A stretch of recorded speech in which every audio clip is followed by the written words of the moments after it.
And we head to New Zealand, ladies and gentlemen, where we had a big time matchup between Kayla McFay, the second seed, and Janice Jen, the seventh seed, ladies and gentlemen. New Zealand, we're going to talk about Coco a little bit, but I want to talk about coaching. As always, this video is brought to you via the Doctrine of Fair Use, the Fair Dealing, and the Digital Millennium Act semifinal match. But some big names in this tournament. Jamie Furless, ladies and gentlemen. Kayla McFay, Julia grabbed her, who's making a run here. I think she's going to make a really, really good splash in the 25 season. Very strong, very powerful. But she would actually lose, that's right, guys, to Janice Jen, who is a solid player from Indonesia. She's 22 years old, a 40-win season, only 3 losses.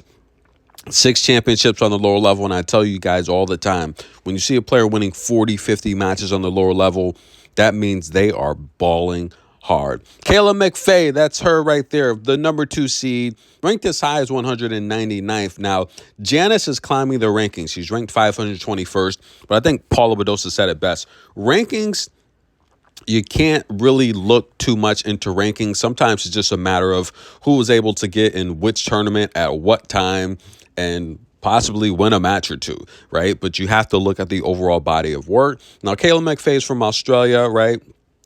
You would consider her the local favorite in this match. But coming into this match against Janice, a huge underdog. How about a 5-1 underdog?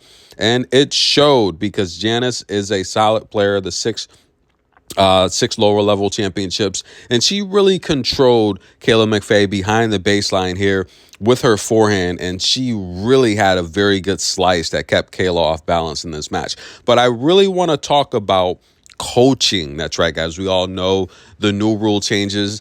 Coaching is allowed. It's more involved, more in depth on the ITF level. The main tour, they're just keeping it to just not being a distraction from the match. But listen, guys, you take a look at the score there, 4-3, love 15. Coach comes right out, and he's coaching. So he's working with Kayla McFay on the forehand, and he's just instructing her, look, I would like you to make sure you follow through at this angle and just working on the technique, reinforcing what they've coached, prior to the match. And what do you guys think? We've heard big time superstars like Taylor Fritz say, no, it takes away the mystique, not in these exact words, but it takes away the mystique. It takes away the problem solving. It takes away the improvising. It takes away your mental ability to problem solve in a match and figure it out. He doesn't really like it. My personal opinion, I disagree.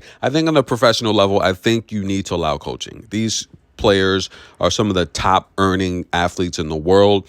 All of the major sports have coaches. You pay the coaches to help improve the players and the team. And, it's a source of knowledge to help the players get better from experience. I say it all the time. Confidence is experience. Experience is knowledge.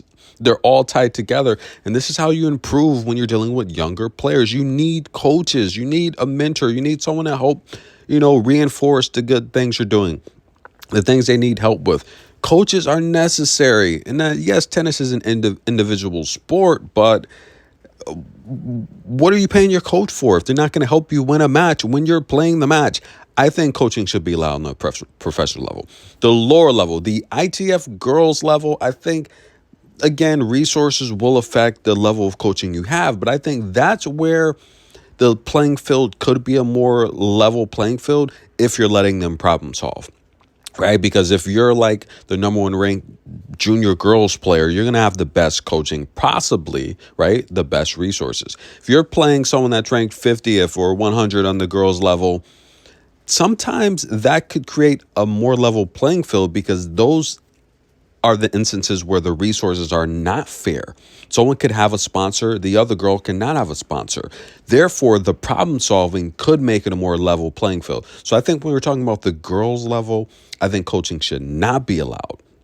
when we're talking about the professional level, I think coaching should be allowed. That's just my personal opinion. What do you guys think? But I thought it was pretty cool to see the coach come out, just reinforce, the stroke there, reinforce the technique with Kayla Maffei, who, look, I'm a fan of. I've been following her. I'm familiar with her. 35-win season, but she's rotating wins and losses these days. I do think that we're going to see a lot more players do better this year on the main tour with coaching being allowed. I think it's great. I think coaches should be allowed. I mean, I remember watching WTA championships, Sloane Stevens, Svitolina, their coaches came right down, mic'd up, live television, and they're telling them how to beat the other player. I mean, I remember Sloane Stevens was taking on Iga Swiatek, and you heard Sloane's coach live television. Look, this is what I need you to do. This is how you beat Iga Swiatek. Deep rallies, drag her into these long rallies. She's going to make mistakes. So I just think personally, on the professional level, coaching should be allowed. That's my personal opinion. But a lot more tennis to be played. The championship match is going to be today. She's going to be in the final, and she's going to be taking on Abby. That's going to be a good match. Look, she's ranked 468. Is she from China or Japan? She's from Japan, that's right. So, but that's going to be a good match. So I'll probably cover it. New Zealand. Let's talk about Coco for a little bit. Is Coco going to defend her championship in Auckland? She said she would love to come back. We all know that's been a tradition for Venus and Serena. They've each won the championship. So Coco, I knew Coco would go there. A lot of people were complaining that she wasn't going to Brisbane. Listen, it's a huge historic tradition. Serena, Venus, they've won the tournament. They're very kind. They look forward to the Americans coming there. And I just felt with Coco winning it the first year, 2 years ago, and then winning it last year, she had to come back last year, right? It was just such a beautiful tournament. And I hope we see Venus in the tournament as well. Venus has been a big popular figure in that tournament and that draw. And Venus Williams, in case you don't know, again, one of the top earning female athletes in the world last year, $12 million, freaking insane. Coco, $34 million last year, insane. Iga Swiatek, $23 million last year, insane. And I like to think channels like this that cover even the lower level, the main tour matches, will help pushing the sport forward, getting this sport and these amazing ladies into more households, more telephones, more headphones, more people's ears, and reinforcing that these girls have next. We've been watching men dominate these sports for so many years. It's time the ladies have next, and I'm excited. Now, Coco's going to play the United Cup. I'm going to be covering that. I'm going to be watching that. I'm excited. We also have the World Tennis Championship tomorrow. I want to see Caroline Garcia and Sabalenka. So Sabalenka, her team, they're going to have the opportunity to pick the lineup because they have the most points. They've done the best so far. So I think it's going to be pretty cool. I mean, not your traditional rules, but it's exciting, right? So tennis in a minute. Comment below, guys. What do you think? Should coaching be allowed? I think so. That's my take on it. I'll see you guys soon.